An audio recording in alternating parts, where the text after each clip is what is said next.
What is poppin', y'all? Welcome back to another YouTube video. Today we're taking a look at Dune 2, something that has taken the world by storm. And we have two gaming videos doing the Channy and Paul Atreides challenge today as well, so definitely go check those out after you've watched this video.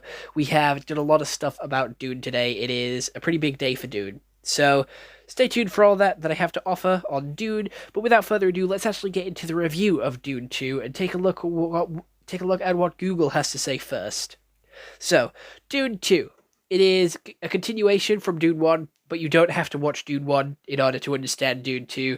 That is just a quick little thing that I want to put out there. It does have its own standalone feature, and it is a 2-hour, 40-minute film, so very close to 3 hours. And I did watch this as my movie of the night. Which is something that I've started watching a movie every night before I go to bed, so that I can review it the next day. So this was the movie of the night number 1. And it was Dune 2. So, Paul Atreides unites with Channy and the Fearmen while seeking revenge against the conspirators who destroyed his family. Facing a choice between the love of his life and the fate of the universe, he must prevent a terrible future from only he can foresee.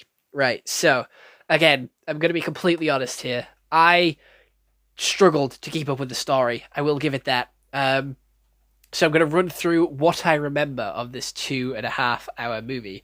So the movie starts off with them waking up on the desert planet and Paul having these awful nightmares, which happen all the way through the film. We have them being attacked by Drax the Destroyer and his clan of mercenaries who are now trying to hold the spice route and hold the spice trade in their own way, like he is the one leading the spice trade now instead of Paul's dad. They then continue.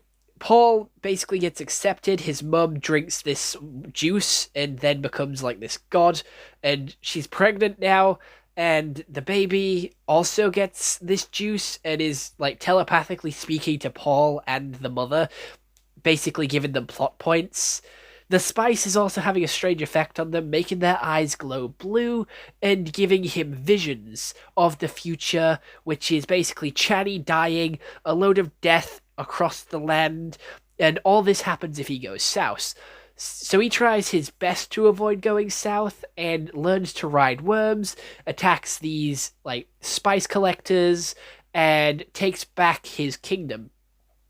However, the other side of the battle is trying to stop these Ferryman characters, these Ferryman wasteland warriors, and keep the spice trade going, basically keep control of the spice and fight back. We then have them, like, plot to go against each other so they can rule the planet and rule the spice trade. They're constantly arguing with each other and trying to double cross each other, but in the end Paul comes through and takes them all down and basically owns the planet now. He is now the leader of the planet, and the Ferrymen are now in control of the spice trade. But Channy gets upset and disappears into the sunset, and that's pretty much where it ends. So Zendaya is Channy, and she's more in this film than she was in the first one. She is in it for a lot more than 8 minutes, I will give it that. And as much or as little as I knew was going on here, the actors and actresses still managed to get me to get excited. Every time they did something, they were so good at acting that they made me excited. If I didn't understand what was going on, there was still some really good moments with the fight between Paul and the character that plays, like, I don't know, the actor that plays Elvis Presley in a different film. I don't know what he was called in this movie, but he did work for the Baron, and he was very good. He was very menacing. Sadly, he did die, as well as Dave Bautista. They're chopping people off left, right, and centre here. Loads of people are dying, and both of these movies, Dune 1 and 2, only cover Book 1 of Dune. That is something that surprised the fuck out of me, because putting these two films together, that's 6 hours. 6 hours of your life to only cover one book. That is incredible and intense. I genuinely... It's unfathomable how two movies only cover one book, and it is this long. The lore is incredible, and it is very deep and very serious, and I got lost several times. The lore is very hard to keep up with. This movie does need your 100% focus, which I genuinely struggled with giving it. But the fight scenes are cool. The riding of the worms was cool.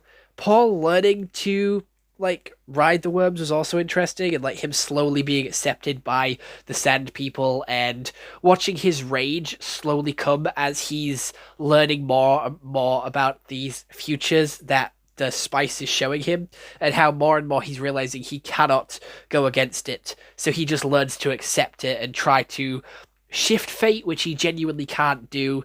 And seeing this movie and hearing about the connections to Anakin Skywalker from Star Wars, you can really see it with Paul's slow descent into madness and evil villainousness, because he starts getting angry, he starts getting rageful, he starts shouting at Chaddy, he starts shouting at his mother, and Anna Taylor-Joy, who is the fetus baby, all grown up. Yes, that confused me as well. Anne Taylor Joy is the baby in the stomach, but all grown up, and I genuinely didn't understand that. But it's her in the future, which I don't know if she's coming true or not, or what. But the characters' names and their plot points, there's a lot of them, and for 2 hours of content, there is a lot to keep up with. The CGI and the costume and set design is all incredible. You totally lose yourself in this world with these giant sand dunes and these giant sandworms, the same sort of ships from last time coming in, and these suits look really cool as well. And it's supposed to like you're supposed to be able to piss in these suits and then drink it again, like absorb the water through your nose, which if you've ever gone to a pool and had water go up your nose, you know it stings like fuck. So having piss go up your nose sounds even worse, in my opinion. And constantly being able to smell piss isn't ideal either. They also drink blood as well. There's a lot of blood drinking and sucking from the dead people. Because when they kill someone, they take their blood, and I do believe they put it in with their sort of suits, so then they have some form of liquid to drink. So then they stay hydrated and the sun doesn't burn it all away. The suits also absorb your sweat as well and make you drink that again, so then no liquid is lost. Again, I feel like that is a disgusting thing to do as well, but if it leads to survival in this hot, disgusting wasteland, I mean, go for it, but I don't want to think about it any more than I already have.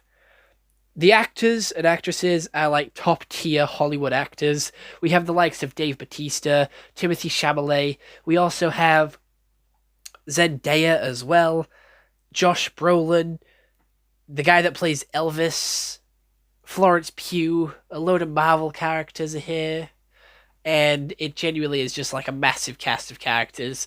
And you are shocked at the budget of this movie, because they have some of the best actors in the business playing majority of these characters. This movie, or this book, has been deemed unfilmable for years, so seeing it actually come into film here is incredible, and they've done such a good job. I have never read the book, I have no idea if it's accurate to the book, but I still believe this movie is incredible. This movie is very good, has a good story. As much as I didn't have a sausage, didn't have a clue what was happening most of the time, I was still excited. I was still cheering for them.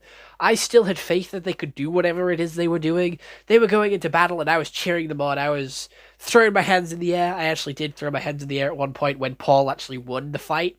I was very shocked that he did that. I genuinely thought he was going to die because he died, or a load of other characters died. So I'm like, you know what? It's not out of the question for them to kill Paul. So I threw my hands up when he actually beat the other guy and survived. And they had the good emotion. Like, I didn't expect this from Timothy, like Chalamet. I did not expect him to be this good at like the angry, aggressive, raw emotions and the sort of happy beat, and how fast he could switch up as well. It was kind of scary how fast he could switch up with like the random shouts here and there, where there was no progressively him getting angrier. It was just boom, he was angry and got randomly rageful. And it worked so well with his sort of visions and him trying so hard to not let them come true, but eventually in the end they come true anyway, and he's trying to defy his own destiny, but he can't, and he ends up just succumbing to them in the end. I do feel bad for Chaddy in the end as well, when he was like talking to Florence Pugh going, hey, I'm going to take your daughter's hand in marriage. You could see the actual distraught on Chaddy's face, and she was even still worried for him in the battle and still wanted him to survive. and he still took her hand in marriage. Not Channy, but Florence Pugh.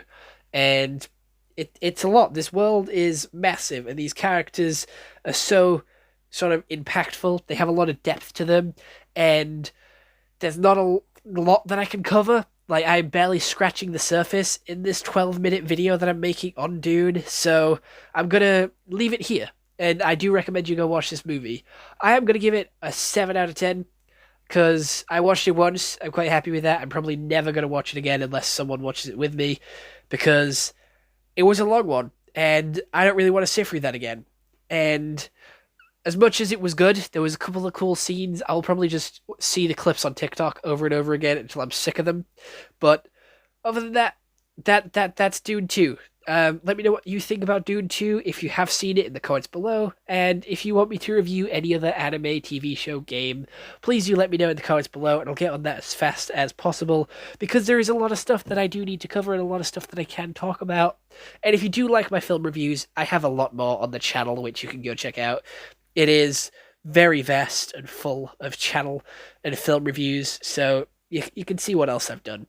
But other than that, that is it for this video. That is your daily scheduled upload, your daily scheduled review, and it's Dune 2. Alright, bye-bye.